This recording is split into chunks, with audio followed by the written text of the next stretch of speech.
आज पूरे 3 दिनों के बाद लॉन्ग वीडियो आया है और आज का वीडियो सच में बहुत ही दमदार सा होने वाला है। और साथ में कुछ चेंजेस भी किए मैंने अपने इस न्यू वाले टेरेस गार्डन में, वो आप सभी थोड़ी ही देर में जान जाएंगे। और साथ में ये भी बताने वाली हूँ कि मैं कौन सी खाद का इस्तेमाल करती हूँ जिससे कि मेरे पौधे इतने हेल्दी और हरे भरे रहते हैं।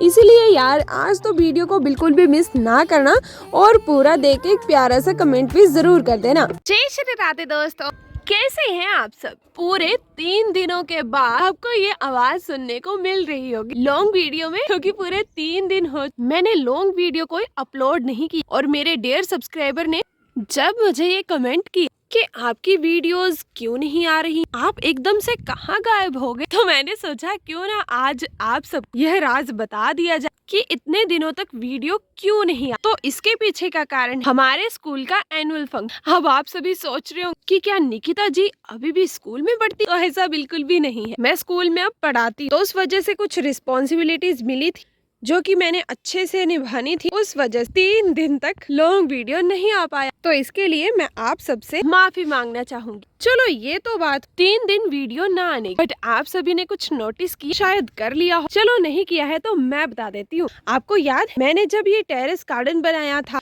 तो मैं छोटे छोटे पॉट्स बीच में रखे थे कुछ इस टाइप से स्क्वायर शेप बना। अब वो पॉट्स गायब हो तो आज इनमें ये बदलाव मैंने ही किया। मैंने सभी छोटे मोटे पॉट्स कुछ इस तरह से बड़े बड़े पॉट्स के बिल्कुल साथ में ही सेट कर दिए। इनके लिए मैंने किसी भी प्रकार के स्टैंड का इस्तेमाल नहीं किया, बस इन बड़े बड़े पॉट्स की छत्र छाया में पड़ने के लिए इनको इस तरह से छोड़ दिया है। मैंने छोड़ नहीं दिया, मतलब रख दिया, क्योंकि आज सुबह जब मैं अपनी टेरेस गार्डन की साफ सफाई करने लगी, मैंने वो बड़ा सा झाड़ू उठाया तो सच कहूँ तो मुझे झाड़ू ही लगाना नहीं आया। मतलब झाड़ू इतना लंबा और स्पेस इतना कम कि मजबूर हो गए मुझे ये सारे प्लांटर कुछ इस तरह इनके साथ शिफ्ट करने पड़े। हालांकि ये काम मैंने मजबूरी में किया, बट फिर भी इनका दृश्य देखने में काफी प्रिय सा लग रहा है। और इसकी वजह से अब बीच में भी काफी ज्यादा स्पेस क्रिएट हो गया और पॉट्स भी देखने में सुंदर से लग रहे हैं। बाकी आप बता दीजिए कि आपको कैसे लगे। कोई बदलाव करना हो आप भी कमेंट कर सकते, क्योंकि मेरा गार्डन तो आपका भी गार्डन, क्योंकि आप भी तो इसे रोजाना देखते हैं। और दूसरा मेन कारण पता क्या है, इन पौधों को यहाँ शिफ्ट करना। आप देख सकते हैं ये जो सूर्य देवता जी है ना, ये पूरा दिन हमारे इन सभी पौधों पर अपनी छत्र छाया बनाए रखते हैं। तो उसकी वजह से हमारे कुछ ऐसे पौधे भी हैं जिनको सूर्य की किरणें पसंद नहीं है, और फिर वो अपना कुछ इस तरह से रंग भी बदल रहे हैं। देखिए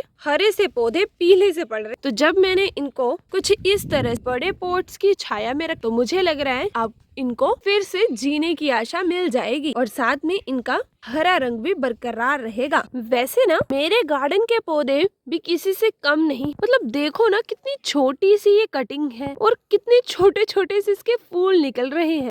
इतने दिनों तक ये सनलाइट में भी रही, फिर भी इन्होंने हार नहीं मानी और आज कुछ इस तरह का नतीजा दे रहे हैं। सच कहूँ तो ये मुझे बड़े वाले फूलों से ज्यादा प्यारे लग रहे हैं। So cute. और हमारे नेस्टूरियम के पौधे तो इतने बड़े हो गए हैं कि कहीं यहाँ जा रहा है तो कहीं वहाँ जा रहा है। तो बहुत जल्द हम इसे भी शिफ्ट कर दें कुछ इस तरह सुंदर से पॉट्स में। और ये मरे से पौधे याद है हमारे पड़ोसियों ने दिए थे फ्री में जड़ के साथ, तो ये भी धूप में रहे थोड़े से बीमार से लग रहे थे, बट जैसे छाया मिली तो इनमें भी जान सी आ गई। और ये न्यू डेलिया, मतलब मीशो फ्लावर सीड से मंगवाया हुआ डेलिया, मंगवाया हुआ नहीं ग्रो किया हुआ डेलिया भी काफी अच्छा हो रहा है। और ये भाई अभी तक तो इतने हैं, और मैरीगोल्ड की भी अच्छी तादाद हो रही है तैयार। और ये देखिए हमारा एक और गुलदाउदी, मतलब क्रिसैंथेमम, इसकी कटिंग भी अब काफी अच्छे से ग्रो अप होने लग पड़ी है, वो भी हमारे मीशो वाले पॉट में। और फाइनली कैलेंडुला ने भी अपने दर्शन देना शुरू कर दिए। देखिए कितना प्यारा सा लग रहा है इसका ये सुंदर सा निखरता हुआ फ्लावर। तो इसी तरह से मेरे गार्डन का हर एक पौधा अपनी अपनी तरक्की पर लगा हुआ, और इसे देखने का ना, मतलब ये वाला नजारा देखने का सच में बहुत ही ज्यादा वाला मन कर रहा था। ये है मेरे एंट्री गेट का सबसे पहला पॉट, मतलब मेरे टेरेस गार्डन की एंट्री का सबसे पहला पॉट, और इसमें क्रिसैंथेमम की कटिंग लगाई थी मेरी बहन ने, जो कि देखो कितनी सुंदर तरीके से फ्लावरिंग कर रहा है। सच में बहुत ही प्यारा सा दृश्य है, दिल खुश हो गया इसे देखकर। और इतना सुंदर सा नजारा देखने के बाद मैं सच में भूल ही गई कि मैं आगे क्या करने वाली। बट थोड़ी देर जब इस सुंदर से पौधे से नजर हटाए तो सारी बात मुझे याद भी आई कि जब से मैं नया वाला टेरेस गार्डन बनाया है, अपने पौधों एनर्जी ड्रिंक भी नहीं दी और ना ही अनदर कोई एनर्जी फूड दिया है। तो सोचा क्यों ना आज यही कार्य कर लिया जाए और आप सबको भी साथ में बता दिया कि पौधों के सबसे बेस्ट एनर्जी ड्रिंक कौन सा है और सबसे बढ़िया खाना इनके लिए कौन सा है। तो मैं बात को ज्यादा घुमाऊंगी फिराऊंगी नहीं, डायरेक्ट आप हमारा वो फर्टिलाइजर दिखाऊंगी। तो चलिए, तो दोस्तों ये रहा वो हमारा फर्टिलाइजर। तो अभी आप देख रहे होंगे ये क्या है, ये तो पूरा ब्राउनिश कलर हो चुका है और ये बड़ी बड़ी सी चीजें क्या डाली हुई हैं इसमें। तो देयर कंफ्यूज ना होइए, ये है गोबर के उपले, मतलब गाय का जो ताजा गोबर होता है ना, उसे कुछ इस तरह की शेप में ढाला जाता है, फिर उसके बाद कड़कती धूप में इन्हें सूखने के लिए रखा जाता है, जैसा कि आप अभी देख भी रहे होंगे। तो जैसे ये सूख जाते हैं, हमारा एनर्जी ड्रिंक और हमारा बहुत ही बढ़िया सा खाना बनकर तैयार हो जाता, हमारे लिए नहीं हमारे पौधों के लिए। फिर इसका इस्तेमाल कैसे करना है आपने, बहुत ही सिंपल सा है, मतलब गोबर के उपले लेने हैं आपने और पानी में डाल देने। ये ब्राउनिश कलर का पानी नहीं होगा, सिंपल पानी जो होता है उसी में डालने, 1-2 घंटे तक रखें और फिर कुछ इस तरह का एनर्जी ड्रिंक भी बन जाएगा और साथ में कुछ इस तरह का हेल्दी सा खाना भी बन जाएगा। अब चलिए ये जानते हैं इसका इस्तेमाल किस तरह से करना है और साथ में इसके फायदे भी जानते हैं। तो सारी ये चीजें 1 बाय 1 करके जानेंगे, एक साथ नहीं। तो चलिए फिर शुरू करते हैं इस कार्य को। तो दोस्तों ये जो हमारे गोबर के उपले का लिक्विड फर्टिलाइजर है ना, ये काफी ज्यादा इफेक्टिव होता है, इसीलिए सबसे पहले हम इसे डाइल्यूट कर लेंगे, मतलब इसमें और ज्यादा पानी हम ऐड कर देंगे। दोस्तों मैंने कुछ इस तरह से इसे डाइल्यूट कर लिया और मैंने अभी 3 गोबर के उपले डाले हैं, तो मैंने उसी हिसाब से इसे डाइल्यूट किया ताकि ये जो हमारा एनर्जी ड्रिंक है ना, ये ज्यादा इफेक्टिव ना बन जाए और ये पौधों को सही करने की बजाय कहीं जला ही ना दे। इसीलिए आपने भी इस बात का ध्यान रखना, जब भी आप कोई एनर्जी ड्रिंक देते हैं ना अपने पौधे को, मतलब कोई भी लिक्विड फर्टिलाइजर देते हैं, तो उसे डाइल्यूट करके ही, मतलब उसमें पानी जरूर ऐड करें। ओके, तो अब इसका इस्तेमाल आपने कुछ इस तरह से करना, कोई भी कंटेनर ले, मेरे पास फिलहाल ये वाला, और फिर इसकी मदद से अपने हर एक पौधे को कुछ इस तरह से ये एनर्जी ड्रिंक थोड़ी थोड़ी मात्रा में पिला दीजिए, कुछ इस तरह से। साथ में मैं आप सबको ये भी बताती चलती हूँ कि ये कार्य क्या करता है। जैसे कि आप सभी जानते हैं कि गोबर के उपले में पाई जाती है, मतलब गोबर में पाए जाते हैं नाइट्रोजन, फॉस्फोरस और पोटेशियम, और ये 3 चीजें ही हमारे पौधे को ग्रो अप करती हैं। मतलब नाइट्रोजन क्या कार्य करता है ये जान लेते हैं। मतलब नाइट्रोजन जो है ना, वो पौधे में हरी भरी पत्तियां लाता है, कुछ इस तरह से। और फॉस्फोरस का भी बहुत बड़ा रोल है हमारे पौधों में। मतलब जैसे कि ये जो है, ये मेरे मूली वाला कंटेनर है, तो आप जो ये मूलियां देख रहे हैं ना, और साथ में ये है मटर के और मटर के ऊपर जो आप ये फूल देख रहे हैं, और उसके बाद ये जो फल तैयार हुआ है, ये सब कुछ हुआ है फॉस्फोरस की बदौलत। अगर फॉस्फोरस नहीं होता तो ये सब कुछ पॉसिबल नहीं हो पाता। और तीसरे नंबर पे आती है पोटेशियम, आती है या आता है, कुछ भी कह सकते हैं आप।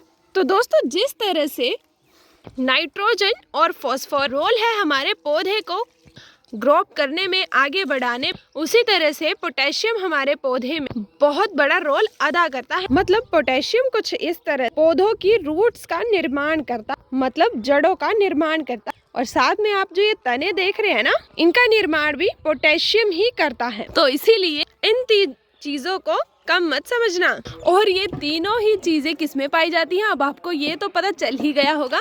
ये तीनों ही चीजें हमारे इस फ्री के फर्टिलाइजर में पाई जाती हैं। मतलब गाय के गोबर में या फिर किसी अन्य जीव के गोबर में ये तीनों एलिमेंट्स भरपूर मात्रा में होते हैं। इसीलिए खर्चे से बचिए और कुछ इस तरह से नेचुरल फर्टिलाइजर का इस्तेमाल करके अपने पौधों को हेल्दी बनाइए और साथ में अपने पर्यावरण को पोल्यूशन फ्री और खुद को बीमारियों से फ्री बनाइए। और मैं सच कहूँ तो मैंने आज दिन तक किसी भी प्रकार के केमिकल फर्टिलाइजर का इस्तेमाल नहीं किया है अपने इन प्यारे से पौधों। मैं हमेशा इसी तरह से नेचुरल तरीके से खाद तैयार करती हूँ और इसी का इस्तेमाल कर मैं अपने पौधों को हेल्दी बनाती हूँ। क्योंकि यार ये 3 चीजें तो चाहिए हमारे पौधे को ग्रो अप होने में, और अगर वो 3 चीजें बिल्कुल फ्री में नेचुरल तरीके से अगर हमें मिल रही हैं तो हम केमिकल की तरफ क्यों जाए। थोड़ी सी तो मेहनत लगेगी इस काम में, बट इस काम को करने में भी बहुत मजा आएगा। मुझे ना अपने गार्डनिंग का काम सच में कहूँ तो बोझ नहीं लगता है। मुझे सच में बहुत प्यार हो गया अपने इन पौधों से। मैं बाकी सभी कामों को पीछे रख के अपने गार्डनिंग के कामों को सबसे आगे रखती हूँ। चाहे हेल्थ भी खराब हो, चाहे कुछ भी हो, मैं अपने पौधों से लाड प्यार करना कभी भी नहीं भूलती हूँ। आई नो ये मेरी ही कहानी नहीं है, ये हर एक प्लांट लवर की कहानी है। सच में प्लांट लवर होना भी एक बहुत ही अलग सा एहसास है जो कि हर दिन मुझे फील होता है। चलिए अब खाद की क्वांटिटी की बात कर ले कि मैं ये लिक्विड फर्टिलाइजर किस हिसाब से दे रही हूँ।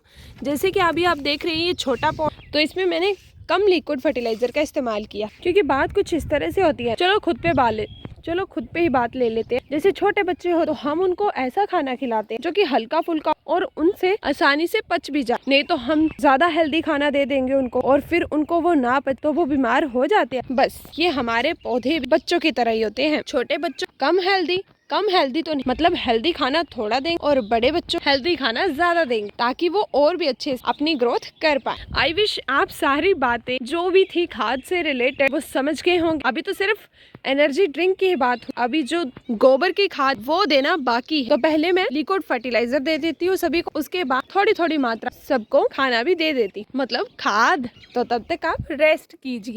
तो मैंने अपने सभी प्रकार छोटे व बड़े पौधों एनर्जी ड्रिंक पिला दिया है। तो अब रहे ये बड़े बड़े से गोबर के उपले, मतलब हमारे पौधों का जो खाना है इसे हम आज नहीं खिलाएंगे अपने पौधों को, क्योंकि जो तीनों न्यूट्रिएंट्स है ना जो हमारे पौधे को चाहिए थे वो मैंने एनर्जी ड्रिंक के माध्यम से इन सबको पिला दिए हैं। और अब जो बड़े बड़े गोबर के उपले अगर हम उनका भी एक साथ ही इस्तेमाल कर, मतलब एनर्जी ड्रिंक भी पिला दे और इनको खाना भी खिला दे, तो ये दोनों ही चीज हमारे इन प्यारे से पौधों को हजम नहीं हो पाएंगी। थोड़ी देर पहले ही आपको ये कॉन्सेप्ट समझाया था ना मैं, बस वही बात। इसीलिए कोई भी लिक्विड फर्टिलाइजर है वो आप साथ में मत दिया कर। आपने पहले एक फर्टिलाइजर का इस्तेमाल करना है, उसके बाद 3-4 दिनों के बाद अगर आपके पौधे कमजोर हैं तो और उनकी ग्रोथ नहीं हो रही है तो तब आप 3-4 दिनों के बाद इस्तेमाल कर लें। अगर आपके पौधे हेल्दी हैं और अच्छे से ग्रोथ हो रहे हैं तो आप 2 हफ्ते बाद इस्तेमाल करें, नहीं तो पौधा बढ़ने की बजाय मर जाएगा। तो ये सब कुछ हम नहीं चाहते, इसीलिए ये कार्य आपने भूल कर भी नहीं करना। तो इसी के साथ आशा करती हूँ कि आपको आज का ये प्यारा सा बहुत ही ज्यादा प्यारा सा लगा, और जो ये नया सेटअप मैंने लगाया, मतलब पौधों को कुछ इस तरह से अरेंज किया है, वो भी आपको अच्छा लगा। बाकी आप कमेंट करके बता कोई कमी पेशी रह गई हो। चलिए फिर मिलते हैं आपको नेक्स्ट वीडियो में, तब तक जय श्री राधे।